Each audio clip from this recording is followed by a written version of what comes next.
Hello and welcome to my today's video about mental stress of online schooling. I'm Dr. Ratika Sharma, neuropsychiatrist, and let's start out.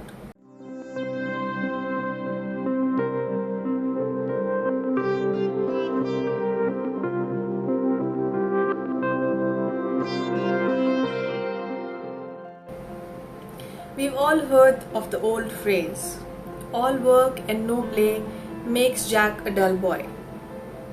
But in today's world, it's now all study and no play.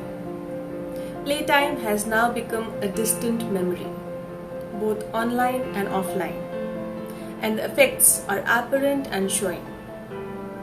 According to an online article, a review of over 80 different studies showed that social distancing and school closure have increased mental health problems in children and adolescents. With online schooling, children are staring at the computer screen almost all day and have very little chance to get off their chair. No physical activity makes children lazy.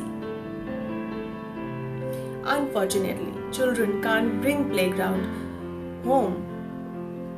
The isolation from their peers, teachers, and the environment is causing higher levels of curbed freedom and frustration in kids. Online classes may create a sense of isolation, which makes it difficult to concentrate. It also lessens the attention span and therefore makes it easier to procrastinate. Without an actual teacher encouraging children, the lack of motivation makes it easier to fall behind. Then they need human interaction to overcome procrastination. E-learning lacks personal communication skills. As a result, social isolation coupled with lack of communication often leads to several mental issues such as heightened anxiety, stress, negative thoughts, withdrawal to self, absenteeism, lack of sleep, and often depression. Children who don't want to attend online classes because of what's called the Zoom fatigue. And so they try to avoid attending these online classes. They skip assignments. They lack the drive to compete with peers and are quite many times dissatisfied or irritable with this new system and often behave in a rebellion manner. Parents with kids in virtual learning schools face childcare challenges and experience conflict between their work and children. As a result, these parents are more likely to experience depression. They have trouble sleeping or to have little or no interest in or pleasure in doing things. Furthermore, parents have to supervise what their kids do at home. Beyond that, parents have to juggle their own full-time work with helping to oversee a child at home learning. Eventually, it leads to a burnout syndrome, where it's a vicious cycle of constant fatigue and overwork. So how can we reduce this burnout and exhaustion? Here are a few ways we can healthily cope and positively adapt. First, stay social. One of the easiest techniques is to incorporate social activity. Be it a meeting with a relative or playing with a friend, it's the time off for yourself. Next, get enough sleep. It's a critical important factor for the brain to rest and recover. Follow good sleep hygiene. Third, physical exercise. Even a brisk 10-minute walk can give a boost and improve your mood. It's a stress management technique that's not only good for your online education, but it's also good for your body and mind as well. Eat well. Eating comforting sugar foods can actually decrease your energy. Feed yourself with healthy, high-fiber foods including fruits, vegetables, protein, and whole grains. Your body and your GPA will thank you.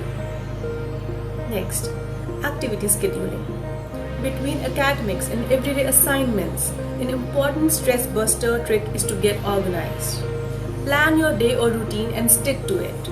Keep your desk neat with only few reminder dates. Once you get organized, you'll feel stress levels go down immediately. Next, time management. Managing your time wisely will give you the structure you need to tackle both your academic and personal to-do list while learning online. It's a tip that takes some time to master, but one that will improve many aspects of your life for years to come. Next, take frequent breaks. Sitting in one spot for hours on end as you learn online isn't good for your mind or your body. Stand up and stretch. Go for a walk and get fresh. Next, check in with yourself. Take a moment to regularly check in with yourself to gauge how you're feeling physically, mentally, and emotionally. And then incorporate the stress management techniques that work best for you. Next, don't take it out on your children or pets. You and your children are in this together. No child deserves any additional anxiety from parents melting down. Give yourself a mental timeout. Next, positive reinforcement. Try to focus on the wins, no matter how small. If your child gets a good grade on an assignment, reward them by appreciation. Above all else, children need to know they are supported. Next, get help if you need it. While you're feeling stressed, there's nothing like talking to a professional to help you feel better mentally and physically. Most schools are now equipped with counselors who help students handle the pressure of online learning. Finally, before I sign off, here's what I have to advise. Gradually, the intensity of all these stressors will recede. In the meantime, if online schooling throws you off your emotional center, practice good self-care, keep communicating, and give yourself some credit for as much as you're doing. Because you're doing your best. Good day.